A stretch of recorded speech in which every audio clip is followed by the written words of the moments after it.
You wake up on a cold, damp stone floor, drenched in sweat. Before your eyes even open, the smell hits you, a nauseating mix of fresh blood, wet iron, and raw panic. You try to reach for your phone. It's gone. You look down at your hands. They're calloused, covered in dirt, and bruised. You're not in your bedroom. You're lying in the damp cell of a ludus, a gladiator training school in 1st century Rome. And in less than 12 hours, you will either kill another human being in front of 50,000 screaming Romans or die on the dirt floor of the Colosseum. Welcome to the absolute bottom of the Roman hierarchy. You aren't a hero. You aren't Russell Crowe. You are property. And today is the day of the Ludi, the games. Here is how you survive the next 24 hours. It's 4 a.m. A guard kicks your wooden bunk. No snooze button. No coffee. If you lag behind, the doctor, your head trainer, usually a retired gladiator with a scarred face, will whip you until you bleed.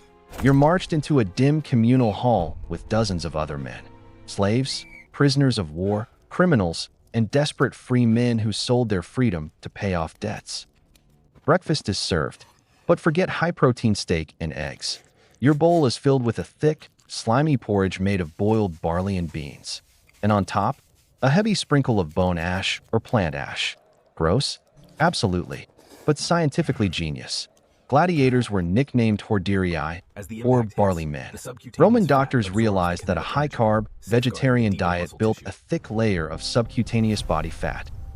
Why fat? Because in the arena, fat is armor. A flesh wound through fat bleeds dramatically for the crowd, but leaves your nerves, muscle, and vital organs completely untouched. And that ash on top? It was Rome's version of a calcium supplement, strengthening your bones to survive brutal blunt force trauma. You choke it down. You're going to need every calorie. 7 a.m. Time to gear up. But you don't get to choose your weapons. The lanista, your owner, assigns your class based on your build and skill. If you're big and stocky, you're a murmillo. You get a heavy rectangular shield, a short sword, and a giant bronze helmet with a fish crest weighing over 15 pounds. You can take hits, but you'll roast inside that steel oven. If you're lean and fast, you're a retiarius, the net fighter. No helmet, no body armor, just a loincloth, a shoulder guard, a weighted fishing net, and a trident. Think the retiarius got cheated? Think again. The net was lethal. You throw it over your opponent's helmet, blind them, step on the trailing rope to drag them down, and drive the trident straight through their throat. The Romans designed these matches specifically for maximum asymmetry. Heavy versus fast. Armor versus agility. It wasn't about fairness, it was about psychological drama. As your attendants wrap your arms in heavy canvas and leather padding, reality settles in. You strap on your gear. The metal is freezing cold against your skin. Outside the ludus, the city of Rome is waking up, and they are hungry for blood. 11 a.m. The procession begins. You and your fellow gladiators are marched through the streets toward the Amphitheatrum Flavium, the Colosseum. Thousands of fans line the streets. People are shouting your name, betting on your life, throwing flowers, or spitting at you. In Rome, gladiators were bizarrely paradoxed, treated like rock star celebrities, but legally lower than prostitution. You step into the back entrance of the Colosseum. The noise is deafening. 50,000 people stamping their feet on wooden bleachers. The ground literally vibrates. But the morning games aren't gladiator duels yet. The morning is reserved for the wild beast hunts and public executions. While you wait in the holding rooms below, you hear the screams from the arena floor above. You look down through the wooden ceiling grates. Blood drips through the sand onto the floor below. Defenseless criminals are being fed to starved lions, leopards, and bears. Others are forced to fight each other to the death with no training. This isn't combat. It's a slaughterhouse meant to warm up the crowd. Every minute you stand in that dark tunnel waiting, your pulse skyrockets. Some gladiators can't take the psychological horror. Historical records show that gladiators frequently committed suicide in these holding rooms, choking themselves with toilet sponges or snapping their own necks in cartwheels, just to escape the arena. 2 p.m. The main event. The wooden elevator platform cranks upward. The trapdoor opens. The blinding Mediterranean sun hits your eyes. The smell of burning incense and fresh sand fills your nose. You step out onto the arena floor. 50,000 roaring Roman citizens loom above you in every direction. Across the sand stands your opponent. He's a veteran from Gaul. He has 3 victory scars across his chest. His eyes are deadlocked on yours. The referee, dressed in a white tunic and holding a long wooden staff, steps between you. He lays out the rules.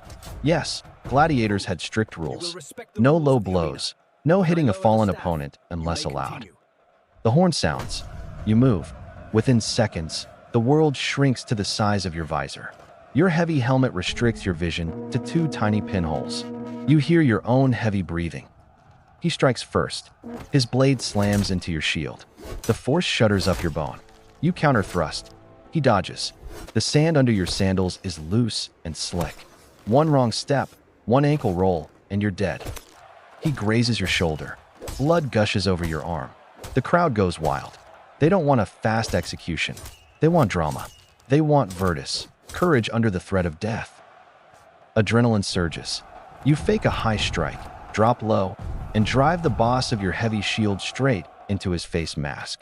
His head snaps back. He hits the sand hard. Before he can recover, you step on his wrist, knocking his sword away, and place the edge of your blade directly against his exposed throat. The fight is over, but his fate and your night is not in your hands. The fallen gladiator raises his left hand, extending his index finger. This is the sign of missio. He is surrendering. The crowd goes insane. All 50,000 eyes turn to the editor, the host of the games, often the emperor himself. Despite popular Hollywood myth, thumbs down didn't automatically mean death. A closed fist with a turned thumb meant kill him. A waving handkerchief or turned thumb meant spare him. Why spare him? Because if the emperor orders you to kill him, the emperor has to pay your owner a massive financial compensation for a dead top-tier athlete. The crowd chants to let him go. He fought bravely. The emperor turns his thumb sideways and waves a handkerchief. You lower your sword. You both survived. 5 p.m. Back in the underground clinic. If you survived with wounds, Roman medical care was surprisingly advanced. Roman military and gladiator doctors were master surgeons. They stitch your cut shoulder, clean it with wine and vinegar to prevent infection, and bind it with cobwebs and honey. Then comes the reward. Because you won, you are handed a palm branch, a silver dish, and a pouch filled with Roman coins. Gladiators were allowed to keep their prize money. Save up enough victories, usually around 15 to 20 fights over several years, and you could earn the rudis, a ceremonial wooden sword that granted you complete legal freedom. You return to your small wooden bunk at 8 p.m. Your body aches. Your shoulder burns. The money sits on your table, but you know the truth. In 3 months, the gates will open again, and you will have to step onto that sand all over again, until your luck finally runs out. If you survived this day, smash that like button and subscribe. Want to know what happens if you woke up on a Viking longship heading for its first raid? Click the video on your screen right now. Stay curious and don't lose your head.